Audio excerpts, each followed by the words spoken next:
It begins with a lamp. You imagine it, don't you? A little circle of golden light spilling over a wooden table. The rest of the room drifting into soft shadow. The lamp isn't modern, though. It's an oil lamp. It's flame alive, flickering just enough to make the air feel like it's breathing with you. Beneath that glow lies a single book. And here's the twist, the gentle surprise. The book is closed, and it has been closed for more than 2,000 years. Yet it is waiting as if for you, waiting for someone, at this very moment of stillness, to open it in the mind's eye. What kind of book survives centuries without a reader? What does it feel like, almost alive, as if its real story is not the words it holds, but the quiet endurance of being held in silence? Stay with me. This is not just a history of books. It's the story of something far more intimate. How human beings, in their longing not to be forgotten, invented ways to whisper across centuries. We think of books as paper and covers, ink and binding. But if you tilt the lamp lower and listen more closely, you'll find they are something else entirely. They are vessels of sleep, of comfort, of memory that holds you while you drift. And perhaps, in a gentle way, the history of books is also the history of falling asleep safely in the arms of stories. In a moment, you'll see why this matters. For now, let's trace the beginning. The book on the table is not quite a book at all. It's a scroll, papyrus rolled tightly, written by hand.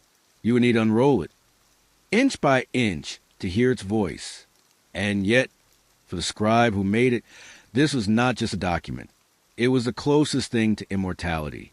Imagine dipping a reed brush into ink, hearing the faint scratch against fiber, watching your words march forward like a line of footsteps in sand. Each mark is a promise that, even after you have left the world, someone might one day sit in lamplight, as you do now, and breathe your thoughts again. The gentle twist is this. Every book you know today, hardback, paperback, even digital, carries the ghost of that same first scroll. And when you fall asleep beside a book, you are not merely resting near paper. You are alive beside the echoes of thousands of voices, layered softly like blankets, whispering that you are not alone. Let's turn the lamp a little lower. You may feel your breath slowing. The air is steady. Outside the imagined window, a night breeze stirs, cool and careful. With each inhale, picture yourself moving back in time, to a world where books were not objects at all, but spoken memory, carried mouth to ear around a fire. Before writing, before scrolls, before shelves, there was a fragile trust of human voice. And it is here our story must begin. Because in a moment, as you drift deeper, I will take you into chapter 1, and we'll walk side by side into the very first library. The library that wasn't made of stone or wood, but of people remembering. We'll see how memory became inscription, and how inscription became book. And we will feel, together, the hush of that long journey, as steady as your heartbeat now. So stay close. Let your eyelids grow heavy if they wish, and trust that you are safe. This is not only history. This is a story made for sleep. You and I begin in darkness, but not the frightening kind. Rather the thick, velvety dark of an evening fire, long before cities, long before letters. Here, the first books exist not on paper, but in breath. Someone, perhaps an elder wrapped in animal hide, leans forward and speaks. The story curls upward with the smoke, winding into the night. Children press close, heads heavy against their parents' shoulders, while others close their eyes and let the rhythm of words become a cradle. For thousands of years, this was a book, memory, voice, presence. And in this, the seed of all written history was planted. Stay with me. In a moment, we will watch the first shift, when words began to move from lips to clay. But right now, listen to the hush between phrases, the slight crackle of fire, the cool wind pressing at the edges of the gathering. Imagine yourself there, not as an outsider, but as someone among them. When the elder pauses, you know the silence is not empty. It is part of the story, an inhalation before the next page that has not yet been invented. And then, quietly, hands appear with damp clay tablets. The earliest writing was not about poetry or legends, but about counting. Sheep, grain, trade. The marks pressed into wet clay were small promises, tiny anchors against forgetting. Picture the stylus, sharp and careful, leaving triangular impressions that dried into permanence under the sun. Each tablet was heavy in the hand, but even heavier in meaning. For the first time, a story did not need a body to carry it. It could rest on earth itself. As you breathe slowly, imagine holding one of those tablets. Cool to the touch, rough around the edges, the surface patterned like a puzzle. It is not beautiful in the way a modern book is. Yet, if you tilt it toward the firelight, it gleams with a kind of quiet importance. Proof that someone, somewhere, wanted their voice to linger beyond their breath. And maybe in some strange sense, they wanted you. Yes, you, centuries later, in the hush of night, to find their marks and remember them. Let's turn the lamp lower again, because the next step is softer than you might think. From clay, the story traveled to papyrus along the Nile. Imagine reeds cut and pressed, their fibers laid in crisscross, dried in the sun until they became thin sheets. To touch papyrus was to feel both fragility and resilience, like holding sunlight flattened into paper. Scribes bent over them, their brushes steady, copying hymns, prayers, tales, and slowly the scrolls began to gather. Stacks of them, rolled tightly, stored in jars or lying along wooden shelves. The first libraries were born, not grand halls, but humble collections. Temples, private homes, little clusters of memory waiting patiently. Stay close now. In a moment, I'll bring you to one of those libraries. But before we walk through its doors, think of the sound. The dry whisper of papyrus as it unrolls, the breath of the scribe steady as he leans close, the faint scratching of reed against fiber. These are the earliest ASMR sound of history, the soundtrack of human longing not to vanish. You can almost hear them still, beneath the quiet of your own room. Now picture the great library of Alexandria.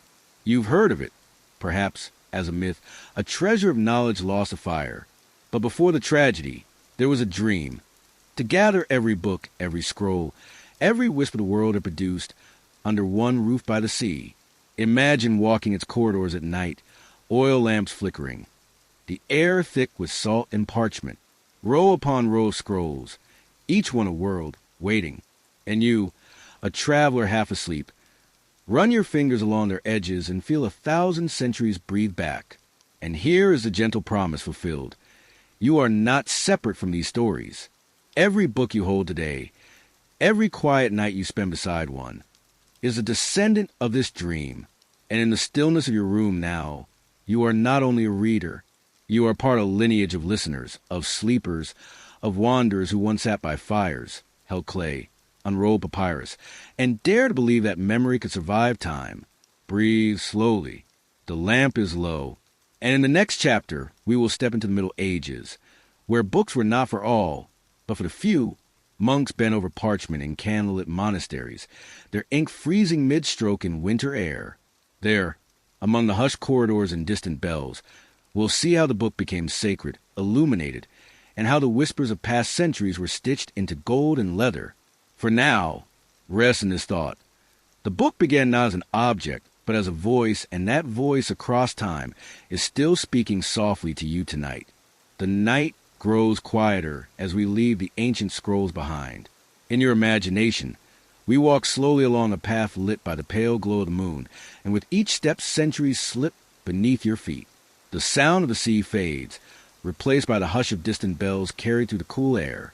And now, we enter the Middle Ages, where books have become rare, precious, and almost otherworldly. They are no longer simply tools for trade or vessels of memory.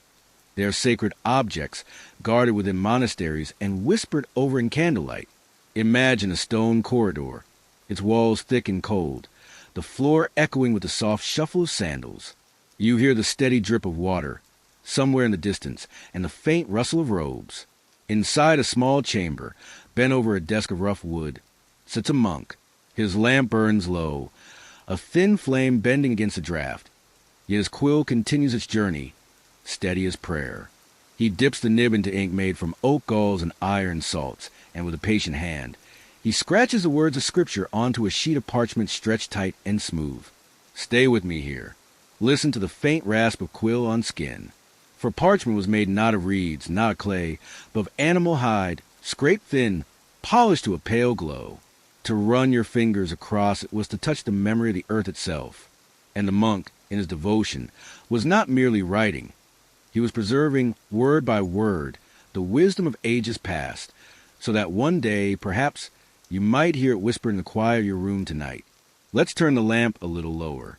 These books were not made quickly. A single manuscript could take years, even decades, to complete. Monks copied patiently, line after line, often under bitter cold or dim light, their backs aching, their eyes strained. Yet they continued, not for profit or fame, but for the belief that words carried the divine, that to preserve them was to guard the very soul of humanity. And then, slowly, something changed. In the silence of these monasteries, art began to creep into the margins. Letters blossomed into color, gilded with gold leaf that shimmered in lamplight. Tiny illustrations of saints, animals, and curling vines danced around the text, turning the page into a garden of devotion. These were illuminated manuscripts, books that seemed to glow even in darkness. Imagine turning one carefully, the page thick, the paint raised beneath your fingertips, the gold catching flame like starlight on water. In a moment, I'll show you why this matters. For now, imagine the life of a reader then. Books were so rare that only a few ever held them. Most people heard words aloud, sung in chant or spoken in sermon. To sit with a manuscript was to sit with something holy, something that felt like the beating heart of the world pressed between covers. If a fire threatened a monastery, it was the books, not the gold or relics, that monks rushed to save. And sometimes, when travelers knocked on the gates, seeking shelter for night, they were shown into a room where, by the dim flicker of candles, they might glimpse a manuscript and feel its hush fall over them like sleep. Stay close. We are walking through time gently, without hurry. Breathe slowly as we linger in one more scene. Imagine a winter night. Snow pressing against the shutters. The room cold enough that your breath curls white. A monk leans closer to his page, his hand trembling slightly, ink freezing in the nib, yet he writes on. And when at last he lays down the quill, he whispers a prayer, not for himself, but for the unknown reader who might one day find his words. That reader, dear friend, is you, and here is a promise fulfilled. Every illuminated manuscript was not only a prayer to God, but also a prayer to the future. When you open a book now, whether old or new, you are answering that prayer. You are the one they hope for, the one they believe might carry their words forward, softly, safely, into the night. When next we turn the page of history, we'll step into a world that begins to change faster. The silence of the monastery will open into the hum of towns and universities, where books spread slowly outward, carried by scholars, poets, and dreamers. But for tonight, let this chapter close with a flicker of gold on parchment, the whisper of robes against stone, and the thought that, even now, you are part of that same long prayer. The bell tolls once more, and we step out from the cloisters into the wider world. The Middle Ages begin to shift, and with them, so too does the life of books. Slowly, carefully, manuscripts travel beyond the monastery walls, carried by scholars wrapped in cloaks, by merchants along muddy roads, by travelers who tuck them close like treasures. The sound of learning begins to rise in towns and cities, where universities form, their halls echoing with debate. Stay with me as we walk through one of those halls. Picture stone arches, torches hissing against damp walls, and students huddled on benches, their breath curling in the cold. A teacher or master reads aloud from a manuscript, his voice carrying through the chamber. Few of the students hold books of their own. Most copy notes quickly, their quills scratching across scraps of parchment. Books remain precious, but here they begin to multiply, to find new hands and new ears. In a moment, we'll reach the edge of a revolution. But before that, let's pause and notice the small details. Books of this time are heavy. Their covers bound in leather, often studded with clasps or metal fittings to protect their pages. They smell of hide and ink, a scent that lingers in memory like the warmth of a hearth. Some are chained to desks in libraries, so no eager hand might carry them away. Imagine the sound of chain rattling softly as a book is opened, the reader leaning close under lamplight, feeling both the weight of the chain and the weight of the words. Let's turn the lamp lower. As towns grew, so too did guilds of scribes and illuminators. In small workshops, artisans bent over benches, copying not only scripture but also law, science, poetry. pages filled with diagrams of stars, recipes for healing, tales of love and legend. Books became not only sacred, but practical, carrying knowledge of how to plant crops, how to chart seas, how to weave and trade. And still, every page bore the mark of human patience, written by hand, line by line, breath by breath. Stay close, because here comes a gentle twist. As the 14th and 15th centuries approached, the hunger for books grew faster than hands could write them. More students, more merchants, more dreamers wanted to read. And so, whispers began, what if there were a way to make books more quickly, to multiply them without years of labor? It seemed impossible, even dangerous, to imagine words loose in the slow devotion to quill. Yet the dream gathered strength, like embers before a fire. And then in Mainz, Germany, a man named Johannes Gutenberg set his hands to the task.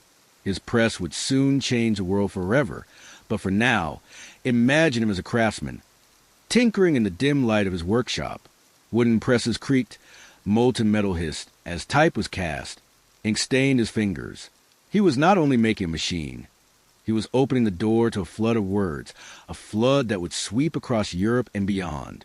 But do not hurry ahead too quickly, for in this chapter, we pause on the threshold, feeling the hum in the air, the sense that something is about to shift.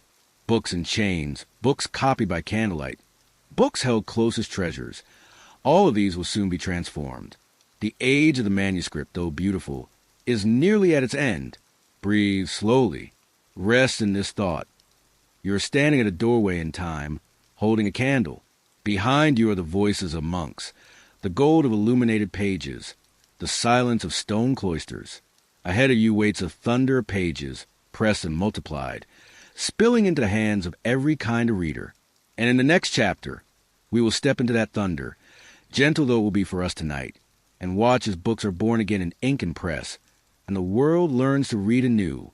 The door creaks softly as we step from the dim cloisters into a workshop alive with quiet revolution. The year is around 1450, and in the German town of Mainz, the future of books begins to take form not in a cathedral or palace, but in the hands of a craftsman bent over wooden presses and tiny pieces of metal. The air smells of ink and hot iron, of wood shavings and candle smoke. Here, Johannes Gutenberg is building something that will turn the slow prayer of manuscript into a river of words that never stops flowing. Stay with me. In a moment, we'll touch the first pages born of this machine, but first, let's notice the atmosphere. The workshop is dim, but warm from the forge. Wooden beams overhead creak as the wind moves outside. On the table lie small blocks of metal, each one carrying a single letter cast in relief. You pick one up. It is cool, heavy for its size, a fragment of language you can hold in your palm. Until now, every book had been written line by line, a labor of years. But now, words can be assembled, rearranged, pressed into page after page, as easily as laying bricks into a wall. The press itself groans as its wooden screw is turned, pressing paper against ink type with firm, even pressure. Then, with a sigh, the platen is raised and the sheet is lifted, still damp, its letters sharp and dark against pale fiber. It is a moment both ordinary and miraculous, the birth of a printed page. Imagine standing there, hearing the faint crackle of paper as it is dried, smelling the tang of the ink, watching as identical sheets are laid one after another, as if language has learned how to multiply itself. And here, gently, the world changes. Gutenberg's most famous creation, the 42-line Bible, begins to emerge, page by page, in black ink touched with red. It looks like a manuscript, carefully designed to resemble the familiar hand of scribes, but it is something new. Dozens of copies, then hundreds, appear in towns across Europe. For the first time, a book is no longer unique. And yet, paradoxically, this makes each copy more accessible, more likely to find a reader. Let's turn the lamp lower. Imagine holding one of those Bibles fresh from press. The paper is thick, made from linen rags beaten into pulp and pressed smooth. The ink has a faint sheen, and as you turn the pages, you hear the crisp whisper of paper instead of the heavier sound of parchment. Each page carries precision impossible by hand. The letters, even, aligned, marching in neat rows. And yet, many copies are still decorated afterward by hand, painted with initials and flourishes, bridging the old world and the new. Stay close, because in a moment we'll feel the ripple spread outward. But for now, notice how slow it begins. The press is not yet everywhere. In the 1450s and 1460s, only a few workshops experiment with this strange new machine. Some scribes mistrust it. Others fear it will cheapen their craft. But curiosity grows. Cities like Cologne, Strasbourg, and Venice soon hum with presses, their wheels and screws working by candlelight, their hands stained dark with ink. And the ripple grows larger. Students at universities find books easier to come by. Merchants begin to carry printed almanacs, calendars, little guides tucked in saddlebags. A new kind of reader appears. Someone who may never have afforded a manuscript, but can now own a printed book. Slowly, the private act of reading, once rare, begins to spread into homes. Imagine a family gathered in a quiet room, a father reading aloud from a printed Bible, while children listen wide-eyed. The book becomes not only sacred but familiar, a guest at the hearth. Breathe slowly. Rest in this thought. With the press, the book becomes both infinite and intimate, no longer chained to desks, no longer locked in monasteries. Books can travel, and as they travel, they carry not only knowledge but also questions, doubts, dreams. A press can print scripture, but it can also print satire, science, poetry, rebellion. And that gently is a twist we carry forward. With every book multiplied, every voice gains a chance to echo further than before. When next we walk together, we'll see this echo grow louder in the Renaissance. Books will move from sacred halls into the hands of explorers, scientists, poets. They will spread maps across oceans, theories across classrooms, and stories across hearts. But for tonight, let us leave Gutenberg in his workshop, listening to the soft rhythm of his press, the first heartbeat of modern print, while outside the stars turn silently overhead. The sound of the press lingers in your ears as we step softly into the Renaissance, a world alive with curiosity. The 15th and 16th centuries unfold like a book newly opened, its pages filled with invention, exploration, and a hunger for knowledge. The printing press, once a quiet experiment, now spreads across Europe like fire catching in dry grass. Those flames are gentle in our telling tonight, warm, steady, and reassuring. Stay with me. In a moment, we'll walk into a Venetian print shop. But first, let's feel the wider shift. Books are no longer treasures reserved for monasteries. They are multiplying in towns, carried across borders, tucked into ships bound for distant shores. Scholars gather not only in cloisters but in universities, where printed editions of Aristotle, Galen, and Euclid circulate, their diagrams and arguments copied faithfully, page after page. Knowledge begins to stabilize, no longer relying on fragile memory or single manuscripts.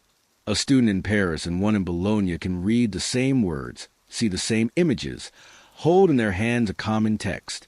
Now, let's step into Venice, the heart of early printing. The year is around 1500, and the city hums with presses. Narrow streets smell of ink and salt air. Gondolas creak along canals, and in small workshops printers labor by lamplight. One name rises among them, Aldus Manutius. He dreams not only of printing books, but of reshaping them, making them smaller, easier to carry, more intimate companions. His editions of the classics, printed in italic type, slip easily into a pocket or satchel. Imagine holding one. Its pages fine, its letters elegant, its weight light enough to travel. For the first time, a book feels like a friend who can walk beside you anywhere. Let's turn the lamp lower. Picture a traveler setting sail with an Aldine edition tucked safely into a pouch, reading lines of Virgil by starlight on the deck, the sea whispering around him. Books become portable in a way they had never been, companions for journeys both near and far. And with them comes a new intimacy, the act of solitary reading, not just in study halls or churches, but in bedrooms by firesides, under trees. The book begins to belong not only to the world, but to the individual. Stay close, because here comes another quiet twist. With printing, errors no longer multiply wildly as they did in manuscripts, but now ideas can spread faster than authority can contain them. Pamphlets circulate, short, sharp, easy to print in numbers. Some carry news, others satire. Still others theology. The Reformation, with its fiery debates, rides on the back of print. Though for us tonight the fire burns softly, its spark seen only from a safe distance. What matters is the principle. Books now have the power not just to preserve but to provoke, to invite readers not only to listen but to question. And still, alongside controversy, beauty grows. Printers craft ornate title pages, woodcut illustrations, maps that chart the widening world. Imagine unrolling a map fresh from press, its ink still smelling faintly of resin, the seas shaded in gentle waves, the land filled with names both familiar and strange. For a reader, then, it was like opening a window into places they might never see, yet could now imagine with startling clarity. Breathe slowly. Let your shoulders rest. In the Renaissance, books bloom like gardens, poetry, science, philosophy, exploration, each sprouting in new forms. And you, as you drift here with me tonight, are walking those gardens, touching each flower lightly with your fingertips. The press has turned the world into a library, and every page you turn is another step along a path that winds endlessly, softly, without hurry. When next we wander forward, we'll enter the age of discovery and enlightenment, when books will not only spread knowledge but also shape revolutions. But for now, let your mind rest on the quiet image of a Venetian print shop at dusk, gondolas drifting by, the scent of ink and salt mingling in the air, and a small book slipping easily into your hand. Light, portable, ready to carry you anywhere, even into dreams. The presses in Venice fade softly into memory as we step into a new century, the 17th sliding into the 18th, when the world begins to stir with questions, debates, and dreams of reason. The age is called enlightenment, but it is not a harsh light. It is a steady glow, like candles gathered together in a salon, illuminating faces bent in conversation, pages turning with quiet eagerness. Stay with me. In a moment, you'll see the heart of this age in a great book called the Encyclopedia. But first, let's enter the atmosphere. Picture a drawing room in Paris, warm with firelight. Chairs are gathered in a circle, where thinkers and writers, Voltaire, Rousseau, Montesquieu, speak in voices low but urgent, their words weaving webs of philosophy and challenge. On the tables lie books, not chained, not hidden, but freely shared, passed hand to hand. The air smells of ink, wax, and coffee, faintly bitter but invigorating.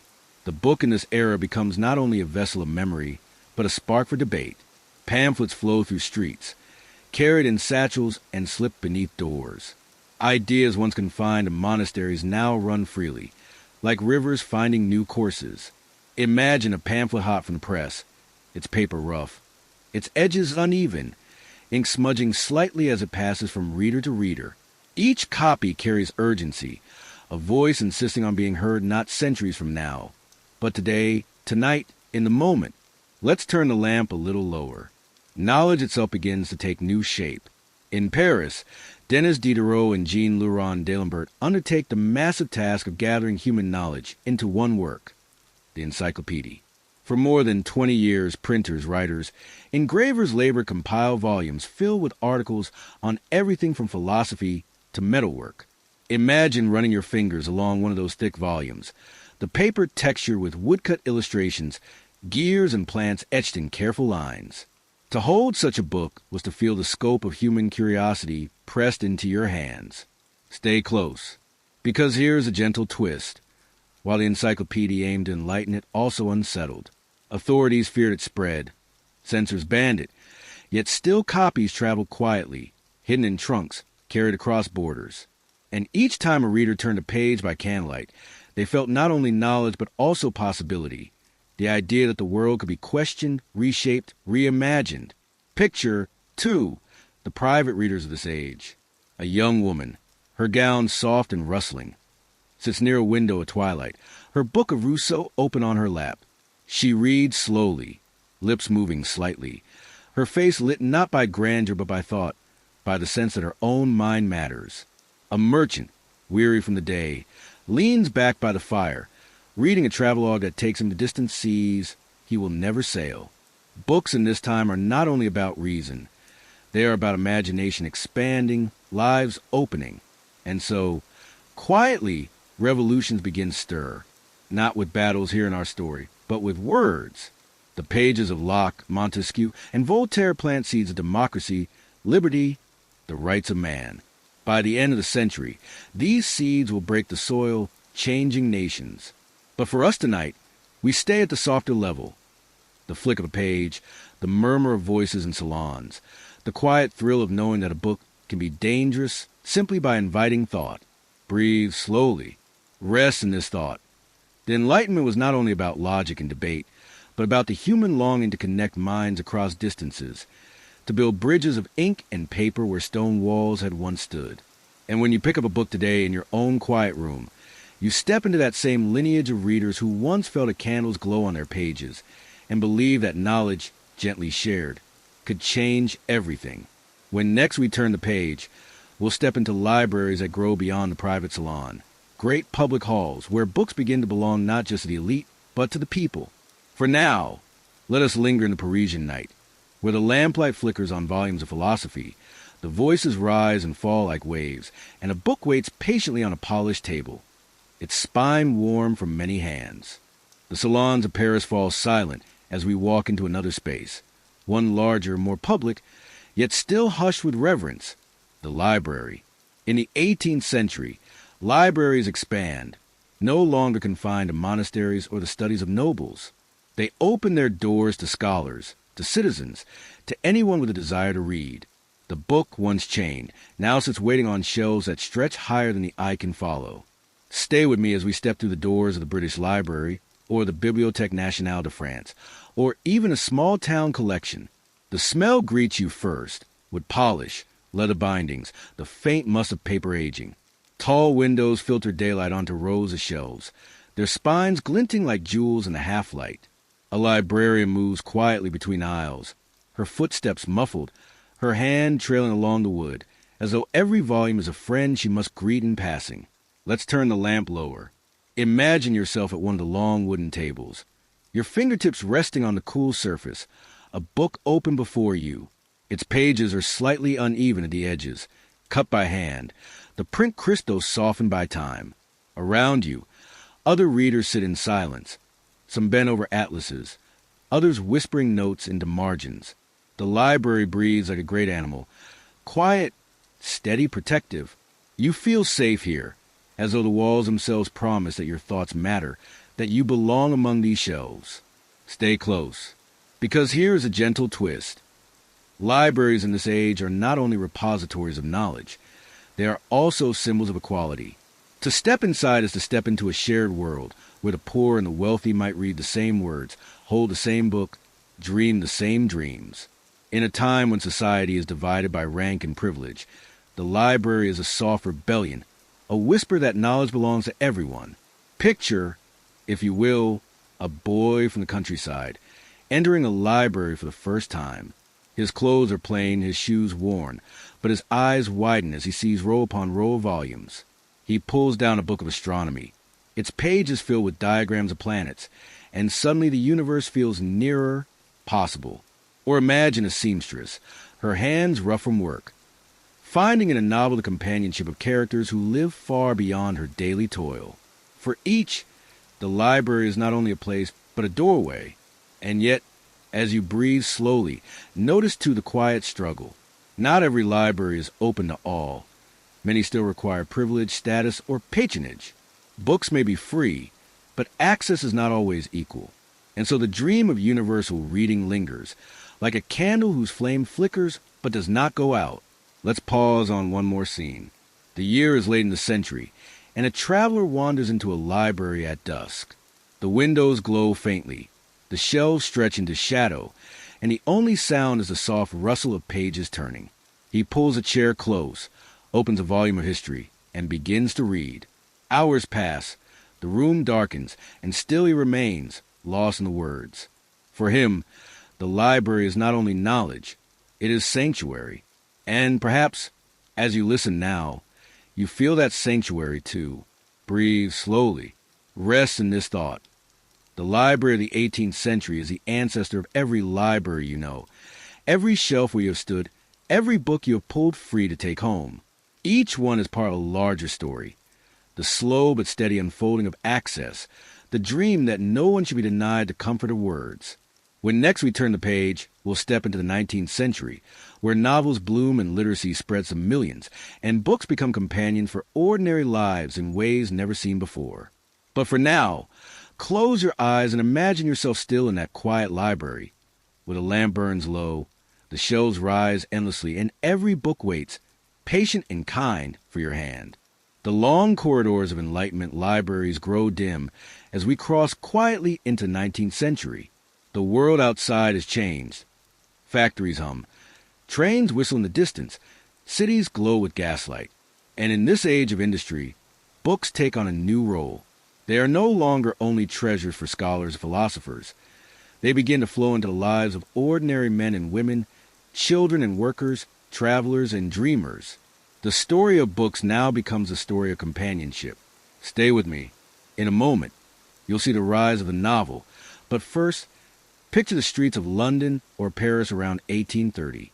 The air is damp, cobblestones gleam with rain, and shop windows flicker with lamps. In the window of a small bookseller's shop, rows of novels are displayed, their covers plain but promising. A passerby pauses, peers in, and feels a faint pull of curiosity. For just a few coins, a book can be theirs to carry home, to read by firelight, to share with family. This is something new. The book is a household guest, not a distant relic. The 19th century is often called the century of the novel, and for good reason. Stories multiply, serialized in magazines, printed cheaply, read by thousands.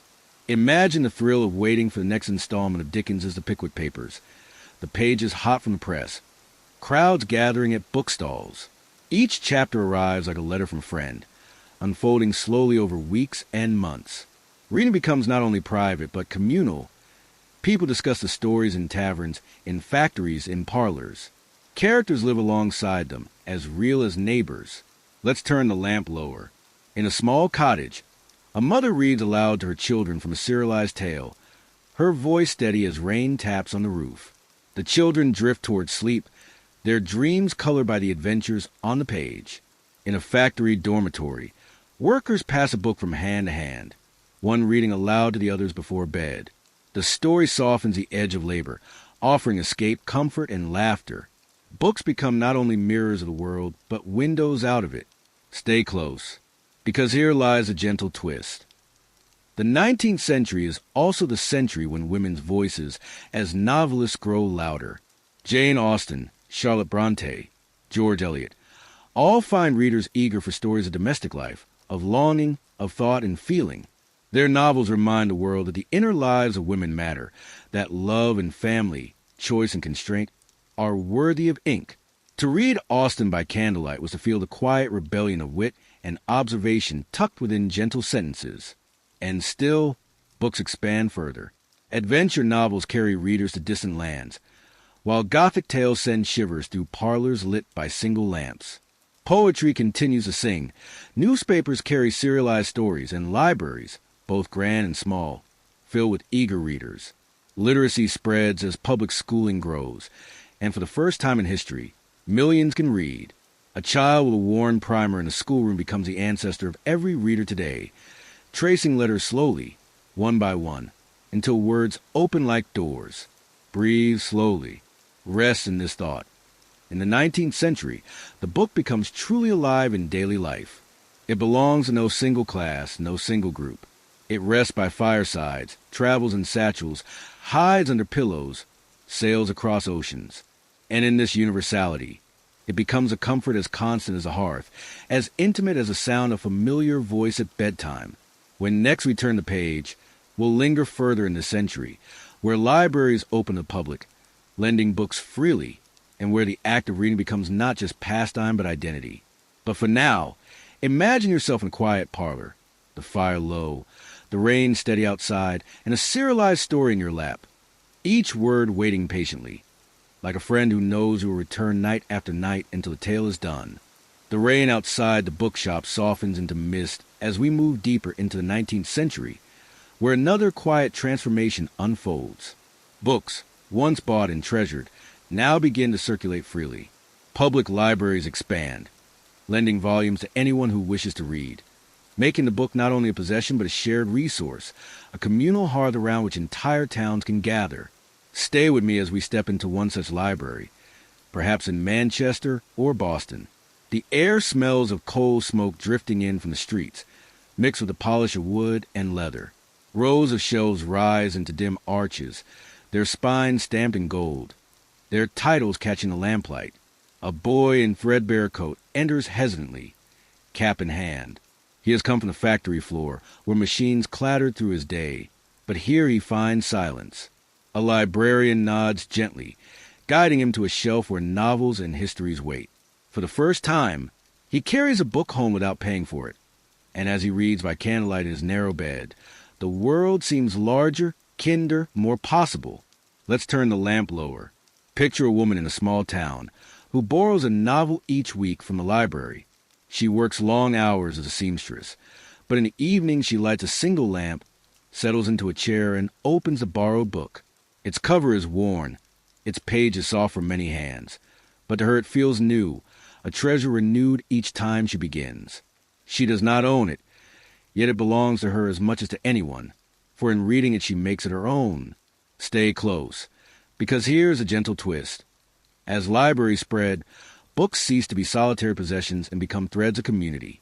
The same volume might rest on dozens of tables, slip into countless hands, whisper into many ears. Reading becomes a shared ritual, even when done alone. And so the book grows not only as an object, but as a presence, a quiet companion to entire neighborhoods and towns. Meanwhile, publishing continues to expand. Cheap editions, often called penny dreadfuls in Britain or dime novels in America, offer thrills and adventures at prices nearly anyone can afford. Though critics dismiss them, their readers cherish them, and for many these small, inexpensive books are the first taste of reading for pleasure. Imagine a young boy under a blanket, candle flickering, devouring tales of outlaws or detectives. His heart beats faster, yet he feels safe, wrapped in both blanket and story. The book becomes an escape, a dream just within reach. Breathe slowly. In this century, the book becomes democratic in a new way. Literacy rates climb. Newspapers circulate widely. Novels find readers in every social class. The act of reading, once rare, once privileged, becomes common, even expected. And with that commonness comes comfort. To sit with a book at the end of the day is no longer unusual. It is a rhythm of life, as natural as lighting the lamp or stirring the fire. Let's pause on one more scene. Imagine a railway station in 1860. Trains hiss with steam, passengers hurry with satchels, and at a small stall, books are sold. Cheap, portable editions made for travel. A man buys one, slips it into his pocket, and as the train rattles into the countryside, he opens it. The noise of the world fades. Only the words remain. For him, the book is not only company, but anchor, a way to stay calm as the world speeds by. And here, the promise is fulfilled. By the end of the 19th century, books have entered every corner of life. Home, school, library, train, workplace. They are companions for journeys inward and outward, for evenings quiet and days loud. And when you rest the night with your own book nearby, you are echoing that same companionship, part of the long tradition that began with clay and papyrus and now lives in your hands. When next we turn the page, we will step into the 20th century, when books become both mass media and personal refuge, printed in millions, yet still treasured as friends. For now, let us linger in the hush of the library, the glow of the parlor, the soft clatter of trains carrying books across nations, and the thought that every story, once rare, now waits freely for whoever wishes to listen. The 19th century closes like the last page of a thick, well-worn novel, and the 20th century opens, swift, crowded, restless. But in the midst of its wars, inventions, and upheavals, the book remains steady, a familiar presence in laps, satchels, nightstands, and pockets. If the previous century gave books to the people, the 20th multiplies them in ways unimagined. Stay with me. In a moment, we'll step into a train car in 1939. But first, notice the new sound of this era. The word machines and printing houses, faster and louder than ever. Rotary presses churn out thousands of copies per hour. spitting pages into stacks that binders and workers assemble into neat piles. Paper, once costly, becomes cheaper. Ink flows in rivers. Books no longer trickle from presses. They pour. And into this flood steps the paperback. The paperback is small, light, inexpensive. You can slip it into a pocket, fold it in one hand, carry it easily on a train or bus. In 1935, Penguin Books in Britain begins publishing classic works in this form, their covers boldly colored, their price low enough for nearly anyone to afford. Soon, entire nations are reading on the go. Picture a crowded carriage on the underground, lamps swaying overhead, men and women in coats holding slim paperbacks, eyes fixed on the words despite the jostle of the crowd. A book is no longer only for evenings at home. It becomes a companion for every hour of the day. Let's turn the lamp lower.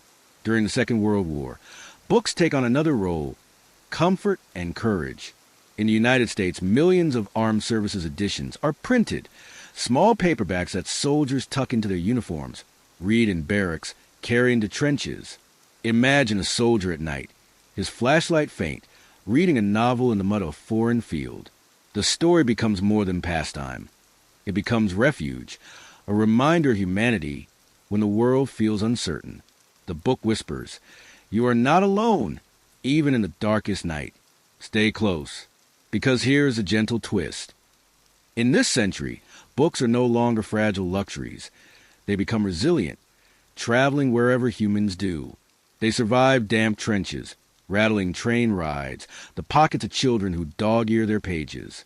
And still, they offer the same softness as before. A story at bedtime, a poem on a park bench, a guide in times of confusion. After the war, the paperback explodes into popularity. Airports open bookstalls where travelers grab slim novels before flights. Students carry cheap editions of philosophy and science to classes. Book clubs form, gathering neighbors in living rooms to discuss the latest story. For the first time, an ordinary family may have shelves lined with dozens, even hundreds of volumes. The dream of universal reading, whispered in monasteries and libraries centuries ago, is becoming reality. Breathe slowly. Think of your own shelves, the way spines lean together, titles waiting. That image belongs to the century, when the book became not just knowledge or escape, but furniture of the soul, a part of everyday space. Let's pause on one more scene. It is 1952. A girl in a small-town library holds her first paperback novel, its cover slightly bent, its paper thin but bright. She carries it home, curls on her bed, and reads late into the night, the lamp glowing. She doesn't know it yet, but millions of others in cities and villages are doing the same. And in that silent web of readers, the century finds its heartbeat. When next we turn the page, we'll meet the children's books of this era. Stories written with care for younger minds, libraries filling with color and imagination, and the book becoming the first true companion of childhood. But for now, let's leave ourselves on the train, paperback in hand, the hum of the 20th century outside the window, and the words, steady as ever inside. The paperback rests quietly on the nightstand as another form of companionship grows, one designed especially for the youngest readers. The 20th century, with all its turbulence, also becomes the age of children's books. For the first time, entire industries bloom around the idea that children deserve their own shelves, their own stories, their own worlds made of words. Stay with me. In a moment, we'll open the covers of a brightly illustrated picture book. But first, let's imagine the quiet of a child's bedroom in 1955. A small lamp glows softly on the dresser. A mother or father sits at the bedside, a book open, reading slowly. The child's eyes grow heavy, their breath deepens, and the story becomes a bridge between waking and dreaming. Fairy tales, nursery rhymes, adventures, all written and printed with children in mind, all designed to become memories stitched into sleep. Let's turn the lamp lower. The century's picture books burst with color. Goodnight Moon, the very hungry caterpillar, where the wild things are. Their pages are thick, their illustrations bold yet gentle. To hold one is to feel delight in your hands, to know that reading is not only learning but play. For countless children, these books are the first encounter with imagination they can touch, the first doorway into a world larger than themselves. Stay close, because here's a gentle twist. These books are not only for children. They're for parents, grandparents, teachers, the adults who read them aloud, voices soft in lamplight, rediscovering wonder through small eyes. A bedtime story is not only a gift to the child, but to the reader who remembers what it feels like to drift into a dream guided by words. Meanwhile, libraries embrace this change. Children's sections bloom with low shelves, bright rugs, storytelling hours. Imagine a Saturday morning in a public library. Children cluster on the floor, a librarian turning pages of a giant picture book, voices laughing softly, the smell of paste and crayons lingering in the air. Books become not only private companions, but shared rituals of learning and joy. Breathe slowly. As the decades pass, children's literature grows deeper, bolder. Not only fairy tales, but novels for young readers. Charlotte's Web, and of Green Gables, The Chronicles of Narnia. These books carry young minds into far-off lands, teaching them courage, friendship, kindness. And for many, they remain lifelong companions, read again in adulthood with the same comfort as childhood. Let's pause on one more scene.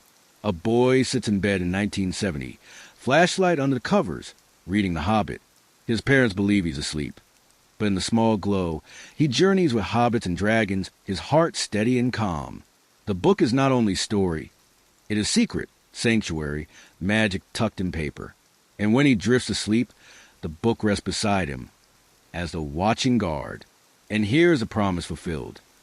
In the 20th century, books become woven into every stage of life. Childhood, youth, adulthood, old age. From the first lullaby of picture books to the solitary reading of philosophy, they walk beside us, patient and constant. When next we turn the page, we'll move deeper into the modern era, where books face new companions, radio, film, television, yet remain steady, adapting, always present.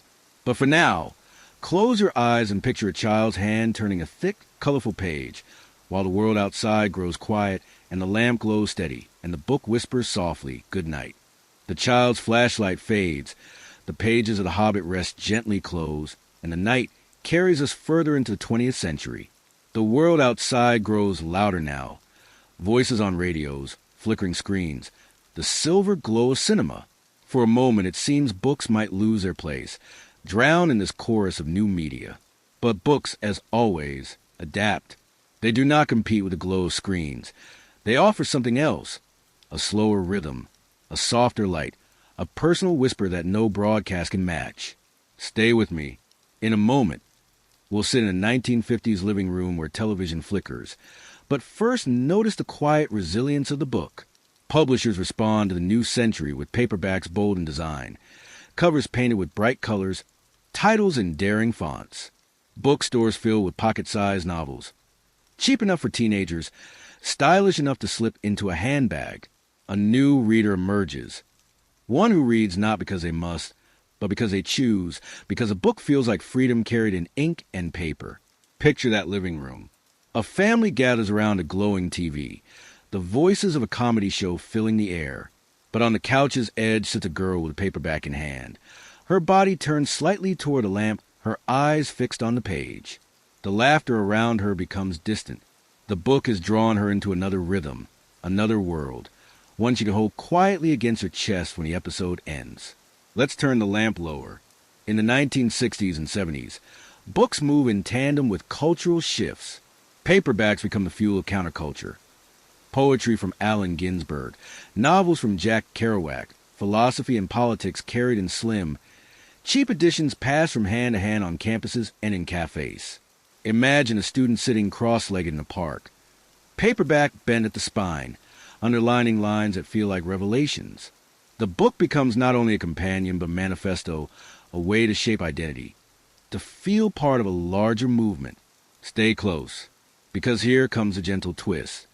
The same medium that nurtures rebellion also nurtures comfort. Alongside radical texts, shelves are filled with romances, mysteries, westerns, science fiction, genres exploding in popularity. Airport bookstores glow with racks of paperbacks, travelers grabbing novels before long flights. At home, readers curl in chairs with Agatha Christie or Isaac Asimov, worlds that reassure as much as they surprise. Books, like companions, meet people where they are, sometimes adventurous, sometimes weary, always ready. And yet, censorship lingers. Some books are banned, their covers hidden, their words labeled dangerous. But banning rarely silences. Instead, it often strengthens curiosity, sending readers searching, whispering titles to one another. Imagine a book passed in secret. Pages open behind closed doors. The reader feeling not fear but thrill. The quiet understanding that words are too alive to be silenced. Breathe slowly. Notice how books in this era balance opposites. Comfort and rebellion, tradition and change. They live alongside screens but do not fade, because they offer what screens cannot. The physicality of touch, the intimacy of solitary reading, the trust of a story that asks nothing but your quiet attention. Let's pause on one more scene. It is 1975, late evening. A young man sits in a laundromat, fluorescent lights buzzing, washers humming. In his hands is a paperback novel, its spine creased, its cover bent for being carried in his back pocket. Around him, machines clatter, but he is elsewhere, on a spaceship, in a love story, in another century. And when his laundry is done, he closes the book carefully, tucks it away, and feels as if he has lived more than the hours allowed. When next we turn the page, we'll enter the late 20th century, when libraries become more than repositories. They become sanctuaries, public havens for learning and belonging, even in times of turbulence. For now, imagine the hum of the laundromat fading, the soft thud of closed paperback, and the comfort of knowing that wherever life takes you, a book can always be carried, always be open, always whisper you toward calm. The laundromat fades into quiet, the hum of machines becoming the hush of turning pages, and we step into the late 20th century when libraries shine as steady beacons. Outside, the world is changing fast, politics shifting, economies booming and breaking, screens multiplying, but within the walls of the library, time slows. The book remains, unchanged in its essence, offering the same calm it has for centuries. Stay with me. In a moment, we'll walk into a library on a winter evening. But first, notice the wider scene. By the 1980s, literacy is widespread across much of the world. Schools give every child the tools to read, and libraries offer the space to explore freely. Public libraries expand into towns, suburbs, neighborhoods. Their doors open to everyone, no matter wealth or station. A book is no longer something one must buy. It is something freely given to borrow, to hold, to love for a time. Now, picture that winter library. Snow presses softly against the windows. Inside, warm yellow lamps spill light over rows of shelves. Children huddle in a corner during story hour. A librarian turning pages of a bright picture book, her voice lilting softly. Nearby, students bend over reference volumes, pencils scratching quietly. At another table, an elderly man reads a newspaper, his glasses slipping down his nose. The library gathers them all, holds them gently, and for each, the book offers exactly what is needed: delight, knowledge, connection, peace. Let's turn the lamp lower. In this era, libraries become not only collections, but sanctuaries. In times of economic struggle, they are places of warmth and free access.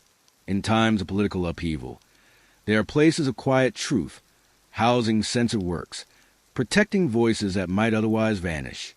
To walk into a library in 1990 is to step into trust, the trust that words freely shared are a public good. Stay close, because here is a gentle twist.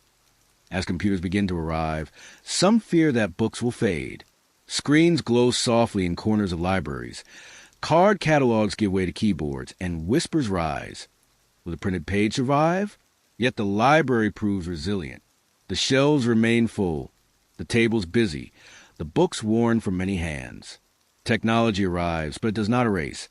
It adds, side by side, a new way of seeking. And readers, whether with screen or page, continue to return for the same reason: the quiet, the safety, the companionship of words. Pause for a moment. Imagine a teenager in 1995, headphones around their neck, a backpack on the table, flipping through a stack of fantasy novels borrowed that afternoon.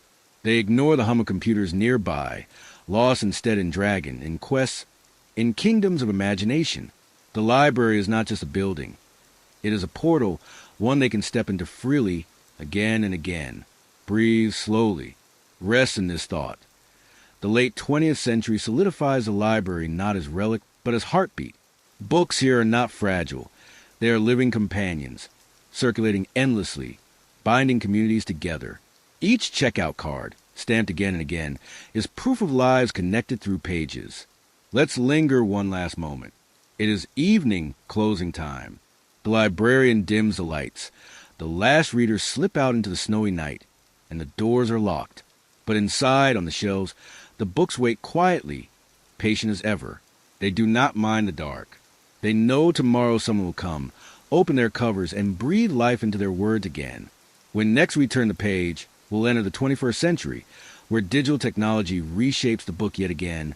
E-books, audiobooks, the rise of the internet. Yet still, the printed page endures. But for now, let us pause in that snow-dimmed library, shelves glowing faintly, books resting like sleepers, and feel the calm of their eternal watch. The snowy library doors close behind us, and as the 20th century gently fades, we step into the 21st. Outside, the world hums with digital light, computers, cell phones, glowing tablets, constant signals crossing the air unseen. For the first time in history, books are not only made of paper. They can exist without weight, without spine or cover, without even ink. And yet, through all this change, the book remains what it has always been: a vessel of voice, a companion for your quiet hours, a lantern in the night. Stay with me. In a moment, we'll open an e-reader. But first, notice the new rhythm of the century. Trains still rattle, but now passengers swipe glowing screens instead of turning dog-eared pages. Libraries remain, but alongside shelves stand computers and kiosks, humming quietly. In cafes, students read novels on laptops, while next to them others page through worn paperbacks. The book has not disappeared. It has multiplied, wearing many shapes. Picture the first e-readers, their gray screens softly glowing, their letters crisp like typewritten words. They are light in the hand, easy to carry, able to hold hundreds of volumes in a single device. Imagine slipping one into a bag before a journey, knowing it contains not one story but a library. For travelers, for students, for those whose rooms cannot hold endless shelves, it feels like a quiet miracle. Let's turn the lamp lower. With the rise of the internet, books become easier to find, easier to share. A click can deliver a novel in seconds. A search can reveal entire archives once hidden in distant libraries. Readers across continents now read the same book at the same time, discussing it in digital forums, building communities not by geography but by imagination. The act of reading, once solitary, becomes both more private and more connected than ever before. Stay close, because here's a gentle twist. While e-books expand, the printed page does not fade. Instead, it begins to feel more cherished. In a world of screens, the weight of a book, its paper, its scent, becomes a grounding comfort. Readers who spend hours online often reach for a physical novel at night, to rest their eyes, to feel the tangible connection of turning pages. The book remains not despite technology, but alongside it, offering a balance. Breathe slowly. Imagine yourself in a quiet room in 2010. On the table lies an e-reader glowing softly. Beside it, a paperback with a bent spine, and on the shelf a stack of library hardcovers. Each is different, yet each carries the same promise: to hold you safely in the story. You may choose one tonight, another tomorrow, shifting as gently as the turning of seasons. The form may change, but the essence, the whisper of another voice in your solitude, does not. Let's pause on one more scene. A commuter on a subway holds an e-reader in one hand, swiping slowly. Beside them, another passenger clutches a paperback, its cover creased. Both are silent, both absorbed. The train screeches, the city roars, but in each lap is a private world, steady and calm. This is a new shape of books, not a replacement of past forms, but a widening of possibilities. When next we turn the page, we'll step into another new form, the audiobook, where the voice itself returns to the center, carrying words directly to the ear. But for now, let us rest in the comfort of knowing that books, whether paper or digital, remain unchanged in their purpose: to sit with you, quietly, faithfully, until sleep finds you, the subway fades, and we drift into another room, a quiet bedroom, where instead of reading with eyes, someone listens with ears. The book, in its oldest form, has returned voice. In the 21st century, audiobooks rise to prominence, carrying the ancient rhythm of storytelling into modern lives. Stay with me. In a moment, we'll put on a pair of headphones. But first, imagine the lineage. Thousands of years ago, humans sat around fires, listening to elders recite tales. For millennia, the book was not written but spoken, carried in memory, delivered in breath. The audiobook is not a novelty. It is a return. Yet this time, it arrives not in a cave or by a hearth, but through tiny speakers, through wires and air, flowing directly into your ears. Picture a commuter walking through a crowded city, earbuds in, listening not to music, but to a novel. The traffic roars, the sidewalks bustle, but in their ears a single voice speaks steadily, warmly, guiding them into another world. The city fades, the story remains. Books have learned to travel without paper, to accompany footsteps, to turn journeys into chapters. Let's turn the lamp lower. Imagine someone lying in bed, the room dark, headphones resting gently. A narrator's voice fills the space, soft and slow. They do not need to hold a book or strain tired eyes. They simply listen, the story flowing around them like water. For many, audiobooks are not only convenient but comforting, a reminder that words are not only to be read, but to be heard, as they once were long before ink. Stay close, because here lies a gentle twist. Audiobooks bring books back into the lives of those who might otherwise struggle to read, those with limited vision, with busy hands, with restless schedules. They make stories accessible where they might not have been before.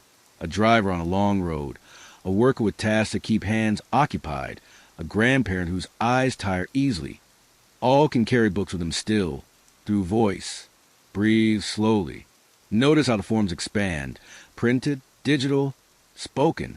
None erases the others. All coexist. A person might read a paperback in the evening, switch to an e-reader while traveling, and listen to an audiobook while folding laundry. The book has never been so versatile, so woven into every rhythm of life. And yet, no matter the form, the essence remains the same. Companionship, voice, calm. Pause with me in one more scene. It is night, and you are walking alone under street lamps, the pavement wet from rain. In your ears, a narrator tells a story. Their tone is steady, unhurried. You look at the glowing windows of homes you pass, but you feel accompanied, safe, guided by words. By the time you reach your door, you realize the book has walked with you, step for step. And here's a promise fulfilled. The audiobook shows that books were never only about paper. They were always about voice, presence, story. Tonight, as you listen to this very tale, you are part of that same tradition, stretching back to firesides and forgotten caves. When next we turn the page, we'll step into the future of books, how they live in a world of screens and algorithms, yet still find their way into our laps, our shelves, our hearts. But for now, let the voice of the book cradle you, as softly as a lullaby, reminding you that you are never truly alone. The headphones rest on the nightstand, the voice of the audiobook fades, and the world around us glows with the blue light of screens. In this part of the 21st century, many wonder, what will become of the book? Will the glow replace the page? Will the screen erase the shelf? But when we look closer, we see something gentler. Books have not vanished. They have adapted, resilient as ever, balancing between past and future. Stay with me. In a moment, we'll step into a modern bookstore. But first, notice how books now travel in parallel worlds. Online, ebooks circulate instantly, their covers digital, their pages flicked with a finger. Yet on city streets, independent bookstores thrive quietly, their shelves alive with spines that lean warmly together. The question is not whether books survive, but how many shapes they take to remain at our side. Now imagine that bookstore. Outside, the street bustles with phones glowing in every hand, but inside, the light is softer. Shelves rise to the ceiling, ladders leaning against them. A small bell rings as you enter. The smell greets you, ink paper, faint coffee drifting from a cafe corner. You wander slowly, fingertips brushing spines, and feel that sense of belonging, as if the shelves themselves recognize you. Let's turn the lamp lower. Independent bookstores, once thought doomed, find new strength by offering what no screen can: community. They host readings, book clubs, children's story hours. People gather not only to buy books, but to be together in the presence of words. Imagine sitting in a folding chair as an author reads aloud, their voice trembling slightly, and feeling the hush of strangers around you, united by listening. Books create not only solitary companionship, but collective warmth. Stay close, because here is a gentle twist. The very technology that seemed to threaten books often helps them. Online forums, digital book clubs, video calls. These connect readers across continents. A novel read in one bedroom becomes a topic of conversation in another country. Communities form in invisible webs, bound not by geography but by shared stories. Readers who might never have met sit virtually side by side, exchanging thoughts under glowing screens, while the books they discuss remain steady anchors. Breathe slowly. Notice how the book has never been more versatile. You can buy one with a click, borrow one with a card, download one in seconds, or find one tucked in a corner shop. You can hold one in your hand, or carry one invisibly in your device. The forms multiply, but the heart remains unchanged. Let's pause on one more scene. Picture a rainy evening in 2021. A woman sits at her kitchen table, laptop open to a video call. On the screen are faces from across the world, each holding the same novel. Their homes are different, some small, some grand, but for an hour they share the same sentences, the same laughter, the same gentle silence after a moving passage. When the call ends, she closes the laptop, but the warmth lingers. The book has made her part of something larger than herself. And here's a promise fulfilled. Books do not weaken in the digital age. They adapt, learning new ways to reach us. The bookstore, the screen, the club, the shelf. Each is another doorway into the same ancient comfort. When next we turn the page, we'll look ahead at the future of publishing itself. Small presses, voices once silenced, now heard. The democratization of storytelling. But for now, rest in the glow of that bookstore at night. Shelves tall, rain tapping at the window. A book in your hands that feels timeless, even as the world shifts around it. The bookstore's bell fades. The rain softens, and we walk forward into the quiet hum of publishing in the 21st century. Once, the making of books was the work of monasteries, then of presses guarded by guilds, then of great companies. But today, the act of publishing has grown more open, more scattered, more human. Anyone with a voice and a dream can place their words into the world. Stay with me. In a moment, we'll step into a small studio where a writer self-publishes their first book. But first, notice the larger landscape. Technology has made it possible for voices once excluded to be heard. Independent presses flourish, choosing not mass markets but niche passions. Self-published novels appear online, gathering readers in thousands, sometimes millions. Stories no longer wait for permission from gatekeepers. They travel freely, daringly, carried by digital currents into readers' hands. Now, picture that studio. A desk with a modest laptop, a stack of notes scribbled in pencil, a cup of tea growing cool beside the keyboard. The writer leans back, sighs, and clicks publish. Somewhere, a server hums, and within moments, their book is live, available for anyone, anywhere to find. Outside, the night is still, but inside the writer's chest is a quiet thunder of possibility. Let's turn the lamp lower. Independent publishing is not only about accessibility, it is about diversity. Voices from different cultures, identities, languages rise, adding richness to the chorus of books. Imagine walking through a festival of independent presses. Small tables lined with books you might never find in chain stores, covers hand-drawn, stories bold and intimate.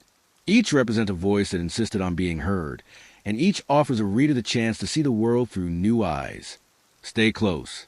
Because here's a gentle twist. While large publishing houses still dominate, it is often the small, the independent, the overlooked voices that spark the deepest connections. Readers find books that feel personal, books that seem written just for them. And in this, the intimacy of storytelling, present since fireside tales, returns, magnified by technology, but grounded in humanity. Breathe slowly.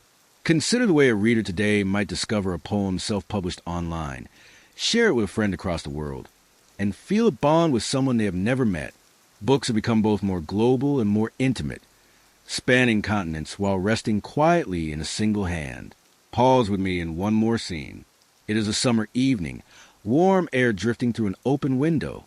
A young reader sits on the edge of a bed, scrolling through an ebook written by an author they have never met. The prose is simple but resonates deeply, speaking directly to their unspoken feelings. They close the device, press it to their chest, and smile softly. They feel understood.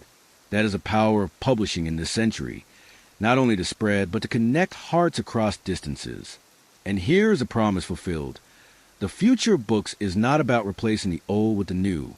It is about widening the circle, allowing more voices to join, more readers to find themselves in words. The act of storytelling, once fragile, is now almost unstoppable, flowing in countless directions at once. When next we turn the page, we'll move into speculation.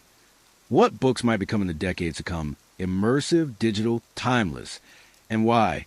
Even then, the printed page will still hold its place by the lamp.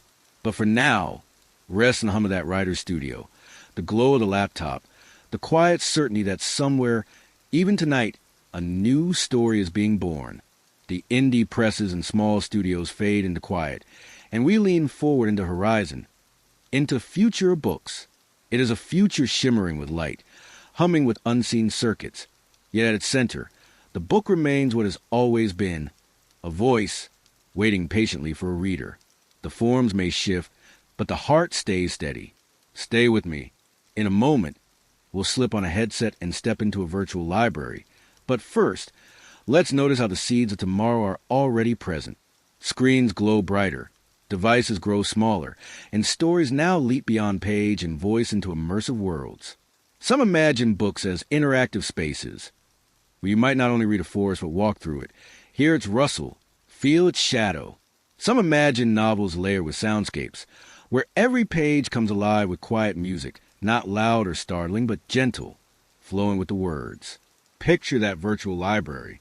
You place the headset on, and suddenly you stand in a hall that does not exist in stone, but in code. Shelves rise endlessly, their spines glowing faintly. You reach out, touch one, and it opens not into paper, but into a space you can step inside. A story is no longer only read, it is explored. Yet even here, in this imagined future, the essence is familiar. You wander through words, you dwell in narrative, you feel the calm of being guided. Let's turn the lamp lower. Some fear that such futures might erase the book we know. But look closer and you'll see the gentle twist. The more the book transforms, the more the printed page becomes cherished. A digital forest may amaze, but the sound of a real page turning, the weight of a novel in your lap, the scent of paper warmed by a lamp, these will never be replaced. They are anchors in a world of constant flux. Stay close, because the promise of the future is not replacement, but coexistence. Imagine an evening in 2035. A family gathers. A child curls on the rug with a tablet, reading an interactive picture book that sings softly as she taps. A teenager listens to an audiobook while sketching in a notebook. A parent sits by the fire, turning the pages of a hardback. All are reading in different ways, yet all are connected by the same quiet act, entering a story. Breathe slowly. Notice how the book is always adapted to its surroundings. Clay in ancient cities, parchment in monasteries, print in workshops, paperbacks on trains, digital files in pockets.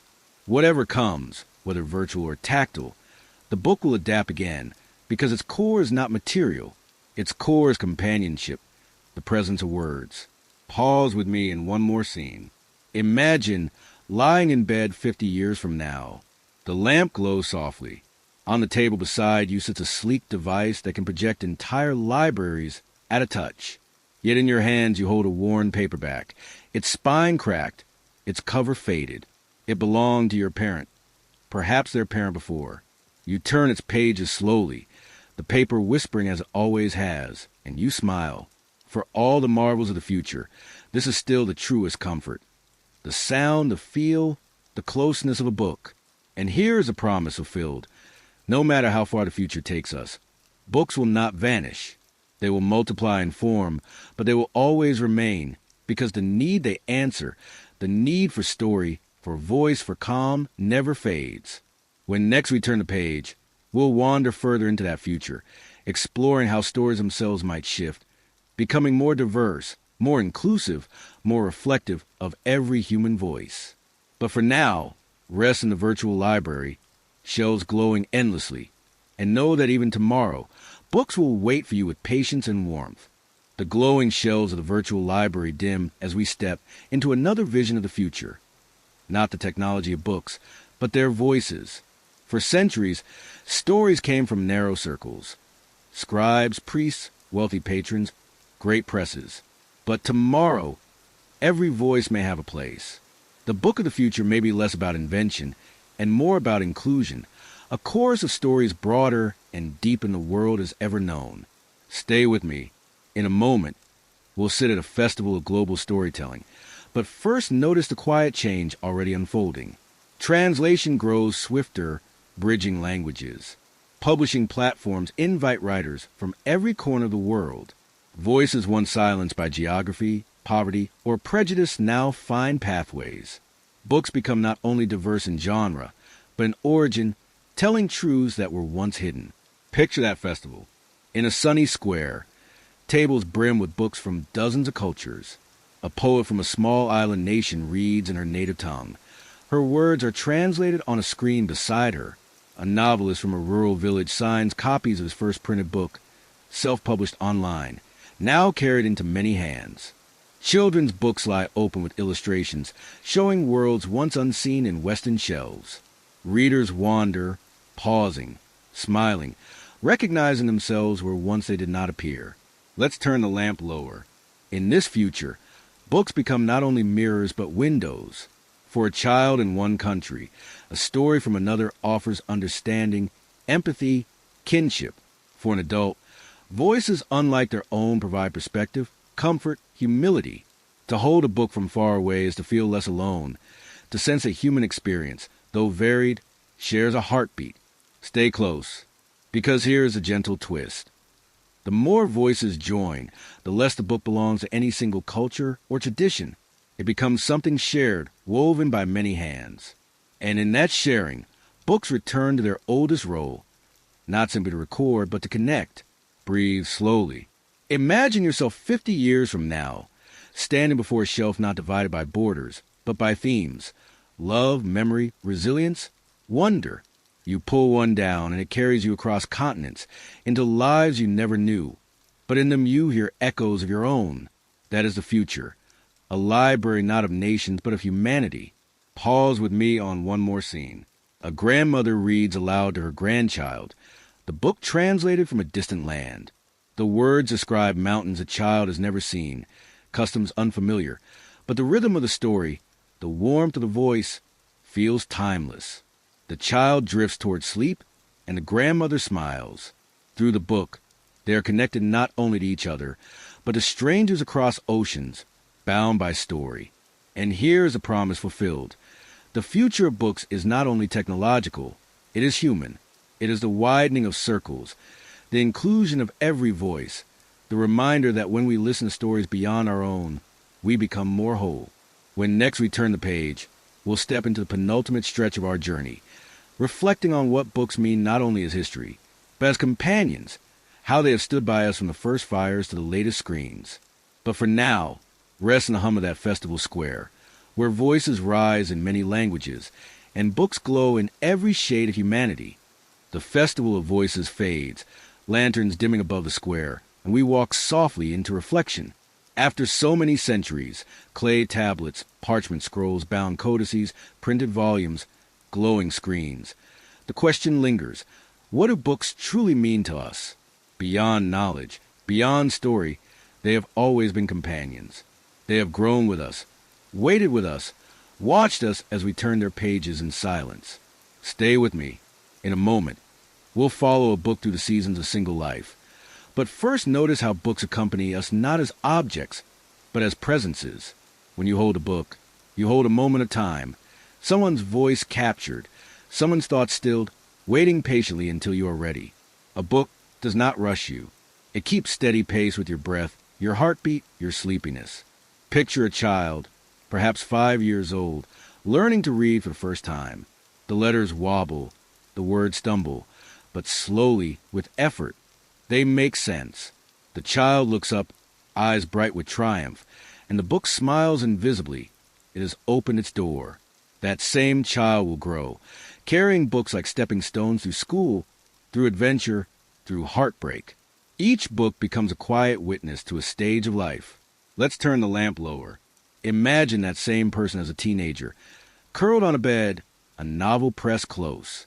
The world outside may feel uncertain, friendships and identities shifting like weather, but the book remains steady. It listens without judgment, offering comfort through characters who stumble, hope, endure. In this way, the book does not only tell stories, it keeps company, holding the reader's hand through unspoken fears. Stay close, because here is a gentle twist. The book is not only a mirror of who we are, it also becomes a memory itself. We remember not only what we read, but where we read it. The scent of a library, the creak of a chair, the sound of rain on a roof, all cling to the memory of a book, so that to reopen its pages years later is to step back into our own past. Breathe slowly. Consider an older adult, gray hair falling across their forehead, sitting in a chair by the window. They open a book they loved decades earlier. The paper is yellowed, the spine fragile, but as they read, they remember who they were when they first turned those pages, the music they listened to, the room they lived in, the faces long gone. Books are time machines not only into other histories, but into our own. Pause with me in one more scene. Imagine lying in bed tonight, a book resting nearby. Whether you finish the chapter or drift asleep midway, the book does not mind. It waits. It will wait for years if needed. And when you return, it will open again without complaint, without judgment, ready to continue exactly where you left off. That patience is rare in the world, but it is the essence of books. Constancy. And here is the promise fulfilled. Books are not simply histories of words. They are histories of us. They shape how we grow, how we dream, how we rest. They are woven into the fabric of memory, inseparable from the story of living itself. When next we turn the page, we will linger in one final chapter before the outro, exploring the way books shape not only memory, but identity, how they teach us who we are and who we might become. But for now, rest in the glow of this thought. Every book on your shelf is not only a story, but a part of your life, waiting to be remembered. The night deepens. The window glows faintly with moonlight, and we step into reflection once more, this time on identity. For while books have been companions through the years, they have also been mirrors and maps, showing us who we are, guiding us gently toward who we might become. Stay with me. In a moment, we'll picture a reader meeting themselves for the first time in the pages of a book. But first, let us consider the larger truth. Stories shape us. They give us language for feelings we did not know how to name. They place us inside lives unlike our own, helping us feel compassion, empathy, kinship, and they show us that our own experiences, no matter how quiet, are worthy of words. Picture a teenager who has never felt quite at home, who feels different from peers, unseen in daily life. One evening, they open a novel and find a character who feels the same. As the pages turn, they realize with a rush of relief that they are not alone, that their story has been lived before, imagined before, spoken before. The book has given them a mirror reflecting their truth. Let's turn the lamp lower. At the same time, books act as windows. A reader from one culture opens a novel from another, and for a moment, they live inside a different rhythm, a different song of life. They see traditions, loves, sorrows, joys unlike their own, and in seeing, they soften. The book teaches them to understand beyond themselves. It is both mirror and window, reflection and revelation. Stay close, because here's a gentle twist.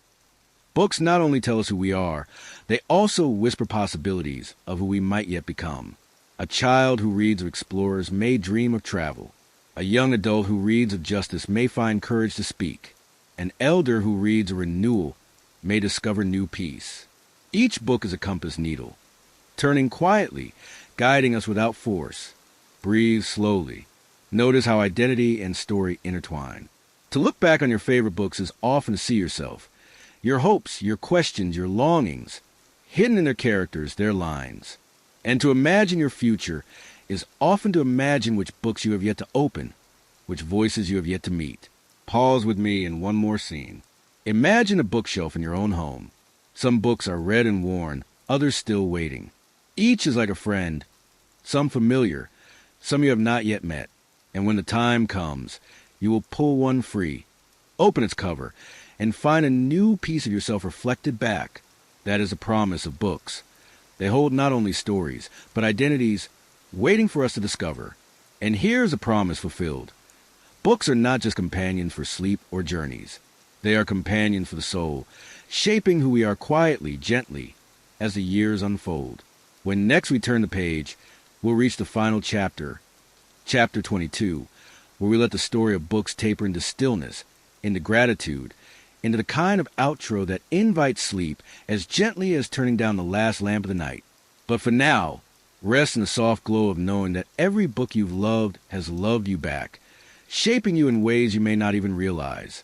The shelves of memory stretch behind us now, and the path of our journey lies quiet, like pages gently closed. From clay tablets pressed with reeds, to parchment rolled and tied with ribbons, to codices stitched and bound, to presses clattering with ink, to paperbacks in pockets, to glowing screens in hands. Books have walked beside us through every age. And here we are, in this final chapter, resting with them at our side. Stay with me. In a moment, we'll dim the lamp and let the story close. But first, let's remember what we've seen. Books in monasteries, copied by candlelight.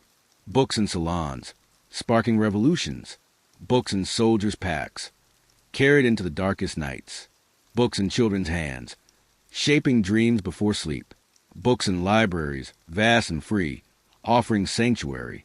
Books in modern rooms, glowing softly from screens, whispered through headphones, or waiting patiently on shelves. Every form, every voice, every quiet companionship has led us here. Let's turn the lamp lower. Tonight, you may have thought of books you once loved. The one that kept you company on a rainy afternoon, the one read aloud to you as a child, the one that traveled with you on a long journey. Each book is more than paper. It is a thread in your life, a memory wrapped in words, a friend that does not leave even when you set it down. Stay close, because here is a gentle twist. This story you've been hearing, this long journey through the history of books, is itself a book, though not written on paper. It has unfolded in your ear and your mind, as softly as the stories once told by firelight. And just like those first oral tales, it does not vanish when words end. It lingers like the warmth of a lamp after it is switched off, like the scent of paper when the book is closed. Breathe slowly. Feel how safe it is to know that books have endured every storm, every invention, every upheaval of history. They will endure still. Somewhere, right now, someone is pressing new words into clay, printing a new volume, posting a new story, opening an old book. The river of words flows without end, and you are part of it, carried gently along. Pause with me in one last scene. Imagine yourself in a room of your own. The rain may be falling, or the night may be still. A book rests within reach, perhaps a beloved novel, perhaps one you have not yet read. The lamp glows softly. Your blanket warms your shoulders, and the quiet is steady. You are safe. You are unhurried. And all the books of history rest beside you, whispering their patient lullaby. And here is the promise fulfilled. Books are not only histories of humanity. They are lullabies of the soul. They remind us that we are not alone, that we belong to a long line of readers and listeners, that every page turned is another heartbeat in the great story of being human. So now, let the story taper like a candle burning low. Let your breath slow, your eyes grow heavy. If you drift into sleep, the books will keep watch. If you listen until the end, the calm will linger like soft rain. And when you wake, the shelves will still be there, waiting, patient, timeless. Thank you for walking this journey. Thank you for listening. If you wish, there are more stories waiting in the all-night playlist. Gentle histories to keep you company, to cradle you through hours of rest. And if you like, you can return here anytime, pressing play again, letting these words guide you once more. For now, let's close the book. The lamp dims, the blanket warms, the story ends, and you, dear listener, drift softly into sleep.